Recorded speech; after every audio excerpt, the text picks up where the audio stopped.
Saturday, October 20th, 1492.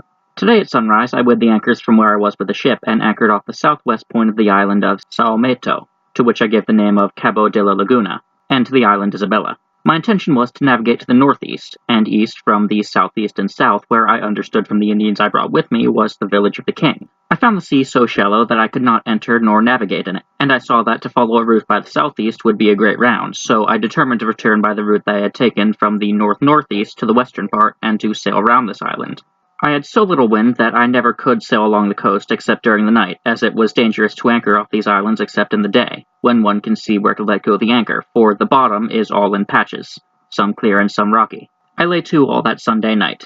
The caravels anchored because they found themselves near the shore, and they thought that, owing to the signals that they were in the habit of making, I would come to anchor, but I did not wish to do so. Sunday, October 21st, 1492. At 10 o'clock I arrived here off this islet and anchored, as well as the caravels. After breakfast I went on shore and found only one house, in which there was no one, and I supposed that they had fled from fear because all their property was left in the house. I would not allow anything to be touched, but set out with the captains and people to explore the island. If the others already seen are very beautiful, green, and fertile, this is much more so, with large trees and very green. Here there are large lagoons with wonderful vegetation on their banks. Throughout the island all is green, and the herbage like April in Andalusia. The songs of the birds were so pleasant that it seemed as if a man could never wish to leave this place. The flocks of parrots concealed the sun, and the birds were so numerous and of so many different kinds that it was wonderful. There are trees of 1,000 sorts, and all have their several fruits, and I feel the most unhappy man in the world not to know them, for I am well assured that they are all valuable.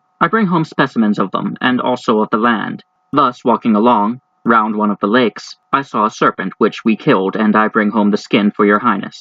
As soon as it saw us, it went into the lagoon, and we followed, as the water was not very deep, until we killed it with lances. It is 7 spans long, and I believe that there are many like it in these lagoons. Here I came upon some aloes, and I have determined to take 10 quintals on board tomorrow, for they tell me that they are worth a good deal. Also, while in search of good water, we came to a village about half a league from our anchorage. The people, as soon as they heard us, all fled and left their houses, hiding the property in the wood. I would not allow a thing to be touched, even the value of a pin. Presently some men along them came to us, and one came quite close. I gave him some bells and glass beads, which made him very content and happy. That our friendship might be further increased, I resolved to ask him for something.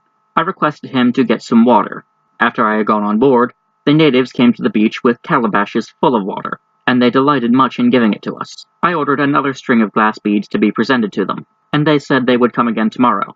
I wish to fill up all the ships with water at this place, and if there should be time, I intended to search the island until I had speech with the king, and seen whether he had the gold of which I had heard. I shall then shape a course for another, much larger island, which I believe to be Cipango, judging from the signs made by the Indians I bring with me. They call it Cuba, and they say that there are ships and many skillful sailors there. Beyond this island there is another called Bozio, which they say is very large, and others we shall see as we pass, lying between. According as I obtain tidings of gold or spices, I shall settle what should be done. I am still resolved to go to the mainland and the city of Guise, and to deliver the letters of your highness to the Grand Khan, requesting a reply and returning with it.